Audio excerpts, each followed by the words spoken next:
Welcome to episode 26 of Stray Dog Footy, an American podcast on Australian rules football.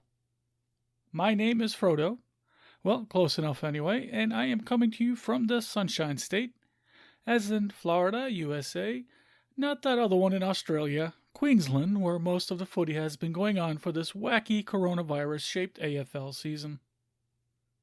And though it isn't technically over, before I get into the first round of the finals and beyond, let me just take a moment to thank everyone who made this unprecedented AFL 2020 season even possible.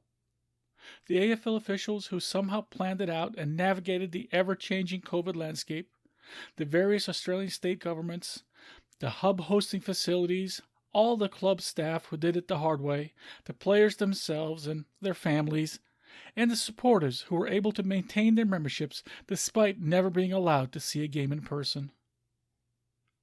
There was a long time there, between rounds 1 and 2 especially, where you couldn't be blamed for thinking we might not have a season at all. I, for one, will be eternally grateful that this was not the case, as I'm pretty sure having footy was a huge boost to my mental health all year long. Of course, the trade-off is that, as a Doggies fan, the stress on your heart is enough to kill you, week in and week out. But I wouldn't have it any other way. Also, the fact that almost all other sport around the world, and virtually everything here in the States, ground to a halt while the AFL was still going on, was a great opportunity for new fans to find this amazing sport for themselves. With a little bit of help, of course. And that was the very reason why I started this podcast. After the debacle back in March, that was round 1, where apparently my Bulldogs were still on vacation, and we got murdered by Collingwood, we weren't getting the respect and attention here in the USA I thought we deserved compared to other clubs that had started out better, and were thus attracting droves of new American fans. In fact, if memory serves, for the entirety of the suspension of the AFL action, the Bulldogs sat at the very bottom of the ladder. Not an ideal position to be selling memberships from, to be sure. I thought if only they knew what I knew about the awesome entity that is the Footscray/Western Bulldogs Football Club, instead of just the one game of highlights against us. If only they knew the dramatic history, the passion of our supporters, the romance of 2016, the welcome I had received when I first traveled there a few months before. If only they could feel what I felt in my heart when I thought about my club. Then this one bad outing in round 1 wouldn't mean diddly squat. But how? A blog? Maybe. I consider myself a somewhat capable writer. I've taken a lot of writing classes back in the day, had a few things published, even won a writer's award once. And no, it wasn't a Pulitzer, that's for sure. But do people even read anymore? I know I certainly don't read as much as I used to. And I used to read a lot. I'm pretty sure that my voracious appetite for literature had something to do with the fact that I'm the only one of my siblings who wore glasses from his teenage years on.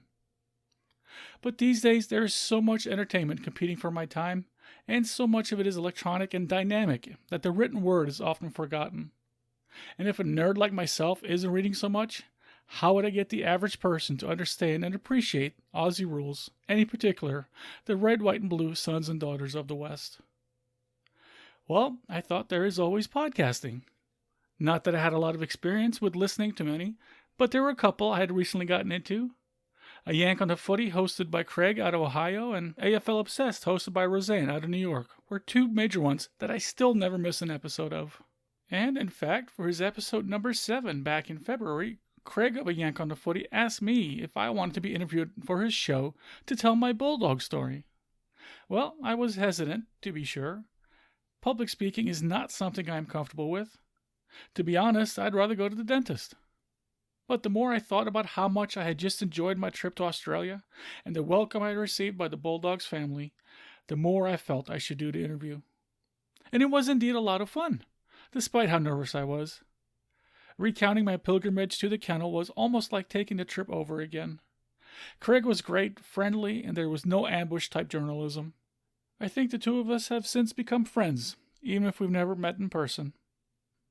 And I tell you what, I sure was glad I had done the interview a few months later when I learned that Peter Gordon, the president of the Western Bulldogs himself, had listened to that very episode and knew my name and story. It still boggles my mind, that. But could I actually do a pod myself? To be honest, I knew two things about making a podcast: Jack and shite. And Jack just got quarantined with COVID. But thankfully these days you can learn just about anything on YouTube. And when I say anything, you might be surprised to learn just how literally I mean this. I kid you not. When working as a paramedic, bringing patients into the emergency department, I have heard doctors actually looking up certain procedures on YouTube to refresh their knowledge. Guess they are human like the rest of us, after all. And in their defense, trust me when I say that there are some things the real world comes up with that they just don't prepare you for in school. So, the technical side of podcasting I felt reasonably sure I could sort out. They even sold complete recording kits on Amazon. But the bigger obstacle was something either YouTube or online retail could do precious little about.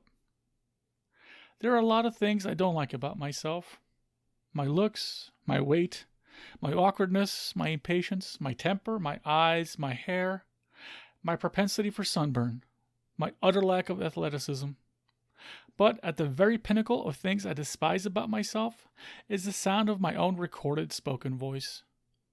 Of course, most people feel this way, I know that. And Rosanna of the AFL Obsessed podcast, whose voice I really enjoy and whom I have also since befriended, said she actually enjoyed the sound of my voice. Now I was convinced she was lying through her pretty smile, probably out of kindness, but a few other friends who had also heard my interview said similar things as well. Barbara and Moira, you know who you are. So somehow they convinced me to actually give this podcasting thing a try. And now you know that you can blame Craig, Rosanna, and my footy-loving friends for this Stray Dog Footy pod. And know that I still do sometimes too, especially when I'm racing to write an episode's content before the next round of the fixture. Doubly so during the footy frenzies. And every time I listen back on an episode, usually when editing because once is more than enough for listening to myself, know that some part of me thinks that this was all some elaborate, well-coordinated effort to keep this podcast prank going. But getting back to why I started podcasting in the first place, it was initially to help guide new fans, especially sports-starved Americans, to the spectacular world of Aussie rules, and maybe convince a few of them of the virtues of a Western Bulldogs international membership. As such, I tailored much of my content and even parlance to what gamers call newbies or noobs, or what some in the fire service may refer to as FNGs.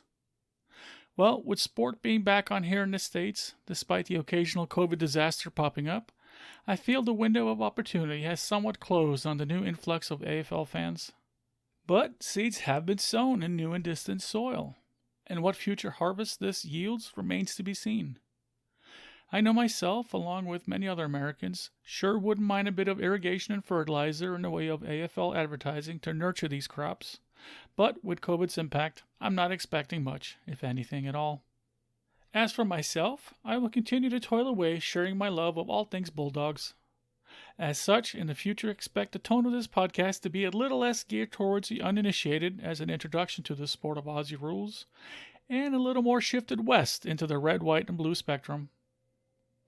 Not that that's going to do my download numbers any good, focusing on 1/18th fraction of the league, I mean.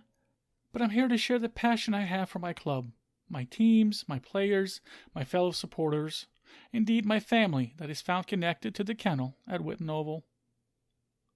But I haven't totally forgotten about new fans. As always, should you, the listener, have any questions about the sport, league, Bulldogs, or whatever, feel free to hit me up on social media at Stray Dog Footy or through email at straydogfooty@yahoo.com. Well, this certainly got a lot more self-indulgent than I had originally anticipated. So enough about that. Let's dive into the 4 matches of the first round of the finals, or what we Americans might call the playoffs. First off, on Thursday, we had Port Adelaide versus Geelong in the first qualifying final. And wow, it was a ripper. In fact, every single finals game this round was exciting to watch. The major difference in this one was that apparently Tom Hawkins had laced up the wrong boot on each foot. I mean, how do you go from winning the Coleman Medal for being the league's highest scorer one week and then go 0 goals and 5 behinds the next if your cleats are on straight? But that is just what happened, and the Power won by a score of 58-42. So now Port gets to take the week off and rest up for a preliminary final, while the Cats now have to face the winner of the second elimination final this weekend in a semi-final match. On Friday, we saw Brisbane against Richmond in the second qualifying final. To start off, let me just say, what a leg on Dan Rich. Usually you see him kicking from his own goal square into the center square, but apparently it works in the forward half of the field as well. And the first goal of the match was impressive to say the least. This was a tough contest with several lead changes early on, and it felt like the Tigers were getting frustrated with how the Lions were keeping up with them, leading to some costly long-distance penalties, including a double 50. The second half pretty much belonged to the home team, and Brizzy won by a score of 69-54. The Lions now get to take this coming weekend off and wait for the other preliminary final, while Richmond has to now play this weekend in a semifinal. No more second chances there either. On Saturday, we began with St. Kilda taking on my Western Bulldogs in the first elimination final. Things started well, with Bruce kicking a nice goal on the run against his former side. But I've noticed a strange pattern this year, and that is that we seem to lose whenever we score a goal first. I haven't actually gone back and looked at all the footage of our losses this year, but if you want to test my theory, feel free and please let me know what you find. St. Kilda came in taller than us, and despite our midfield consistently winning the ball, we were constantly losing marking contests in the forward 50. Then, after having worked so hard to get it in there, the Saints would turn it around and score way too easily. Over and over, we would be one last link away from a goal, and something would go horribly wrong. Even our usual sure shots on goal would miss. Maybe there was something wrong with the balls this weekend.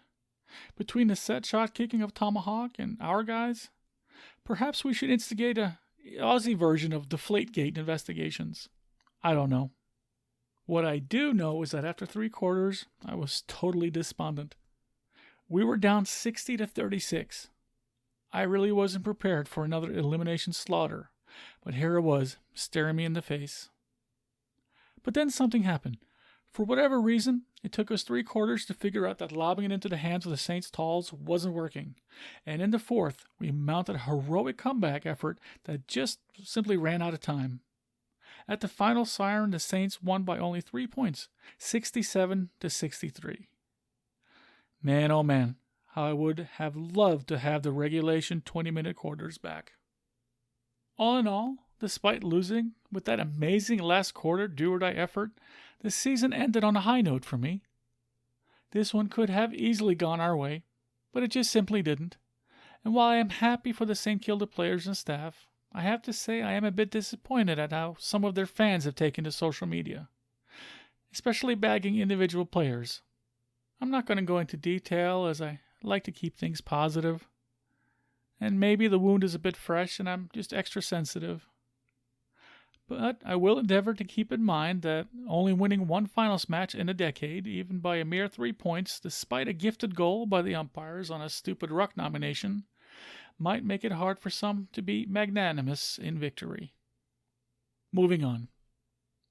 Then also on Saturday, we had West Coast versus Collingwood in the second elimination final. Dang, but that dastardly American, Mason Cox, came storming out in the first quarter, scoring 3 straight goals from set shots. But the Eagles were slowly working their way back into it. And man, those last few minutes, I thought I was watching grand final replay footage from 2018, as the Eagles were closing in for a massive comeback. And I bet all the chemist warehouses from Carlton to Richmond were sold out of antacids that night. But it was not to be. The Pies held on, winning by a single solitary point, 76-75. West Coast are out, and Collingwood now move on to the second semifinal this weekend. So that means there are just 2 matches to be played this round of the finals. First up, on Friday, we have Richmond taking on St. Kilda. I think most people would be picking the Tigers even without a healthy Tom Lynch returning to the lineup, especially considering that Saints lost several key players to injury, suspension, and family obligations. I'm inclined to agree, but perhaps Ratton saw something in the Lions game he could use to shut down the Tigers like Fagan did. Only time will tell. The game will be broadcast in the United States on Fox Sports 2. Then on Saturday, we have Geelong and Collingwood.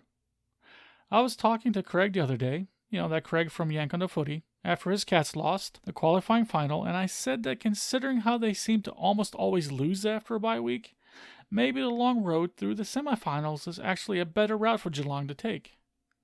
Of course, at the time, I was thinking they would be facing the Eagles away from Perth, not knowing that they would instead be facing a red-hot Magpies outfit fresh off a victory in enemy territory. Honestly, I could flip a coin on this one. It could easily go either way. The match will be shown in America on Fox Soccer Plus. Okay, so before I let you go, I just have to talk a little bit about the Western Bulldogs award show I watched on Tuesday. It started at 2 a.m. my time, but it was totally worth the lost sleep. Of course, like everything else this COVID year, the presentation was a bit different, but it was great having Bob Murphy co-hosting at the desk in the studio. And it is always nice hearing from Bulldogs president Peter Gordon. Of the many awards giving, the most notable were handed out thusly. The Ingrid McDonald Award went to list manager and former Bulldogs player Sam Power. The John Schultz Community Award went to Buku Kamis. The Bruce Wilkinson Trainers Award was given to Caleb Daniel. The John Van Groningen Domestique Award went to Tom Liberatore. Likewise, the Brad Johnson Best Team Player Award also went to Tom Liberatore. The Scott West Most Courageous Player went to skipper Marcus Bontempelli. The Chris Grant Best First Year Player was awarded to Latham Vandermeer. And the Tony Liberatore Most Improved Player Award was given to Bailey Williams. The three top finalists in the Best and Fairest count going for the coveted Charles Sutton Award were Tom Liberatore, who won the Gary Dempson Medal for finishing third in the count, Marcus Bontempelli, who took home the Doug Hawkins Medal for the second place, and finally, taking home the Charles Sutton Medal itself, was Caleb Daniel. Congratulations to all the winners, and this leads me now directly into this episode's Bulldog Bio. So let's talk a little bit about this year's Bulldogs Best and Fairest winner, Caleb Daniel. Caleb Daniel was born on July 7, 1996, and is originally from Queensland, but moved to Adelaide and played for South Adelaide in the Sandful. In 2014, he was drafted at number 46 by the Western Bulldogs, despite being passed over by many clubs due to his shorter stature of 168 centimeters, or 5'6" to us Americans.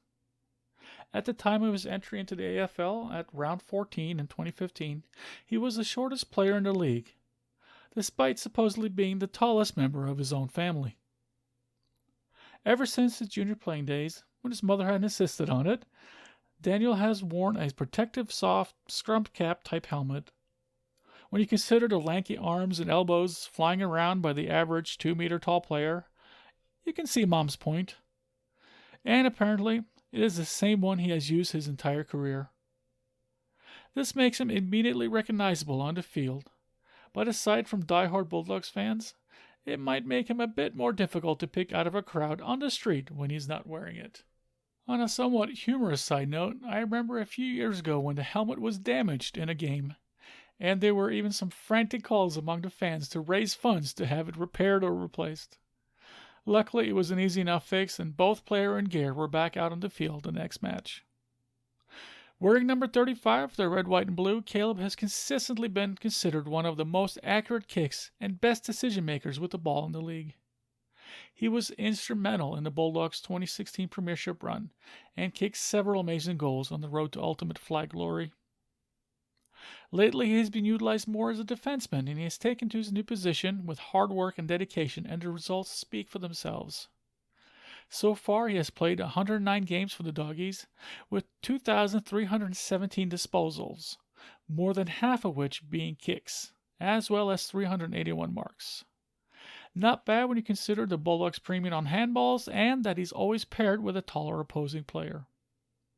But I, for one, and I know many of our other Bulldogs faithfuls feel the same way, am sick to death of commentators mentioning his height. When I hear comments such as, "the ball went over Daniel's head," but then again, most things do, It really grinds my gears.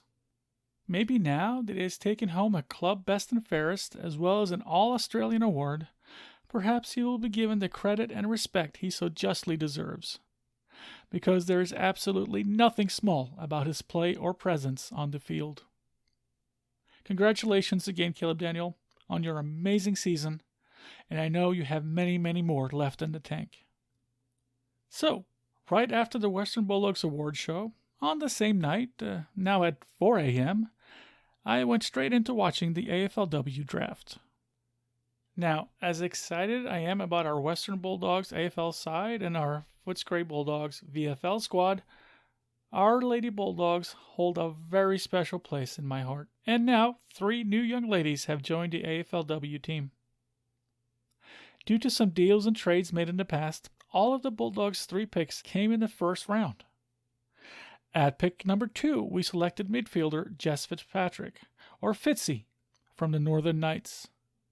And with pick 11, we selected defender Sarah Hartwig from the Sandringham Dragons. And finally, with pick number 16, we nabbed local girl and all-around utility player Isabel Pritchard from the Western Jets. We're going to have to sort out some nicknames for all the Izzies on the team now, I think. In addition to Pritchard, we also have former number 1 draft pick Isabel Huntington, as well as Isabella Grant, father-daughter recruit of our own legend Chris Grant.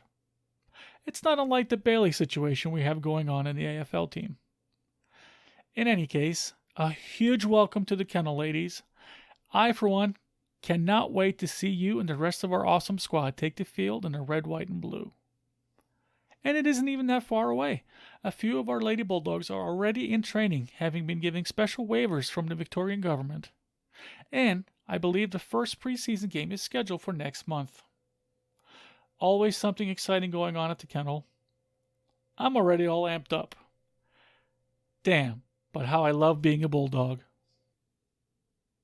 Well, I think that should just about do it for this episode. As always, I thank you so very much for listening. I would be so thankful if you would be kind enough to share a link to this podcast with your friends and family, co-workers, and anyone else you can think of. Maybe even give me a like and a rating wherever you listen to your podcasts. This particular podcast can be found on your favorite podcast player, and even at my personal favorite podcast player, which is Podbean, at straydogfooty.podbean.com. I would, of course, love to hear your feedback. Please let me know what you like, dislike, or even hate about this pod. I'm always willing to hear what I could do to make it better. You can even make fun of my voice. And like I always say, I'm here to answer any footy question that I can. As always, you can reach me on Facebook, Instagram, and Twitter at Stray Dog Footy, and by email at straydogfooty@yahoo.com. I should, of course, mention that I am not endorsed by or officially affiliated with either the Australian Football League or the Western Bulldogs Football Club, beyond being a huge fan and supporter. Likewise, I am not endorsed or affiliated with Peg and the Rejected, aside from being a fan of their music. I would like to thank them for the use of their song, Red, White, Black, and Blue, which I use a portion of as the intro to this episode, and I will also play us out to their entire song, and of course, leave a link in the show notes to their music. One last thing.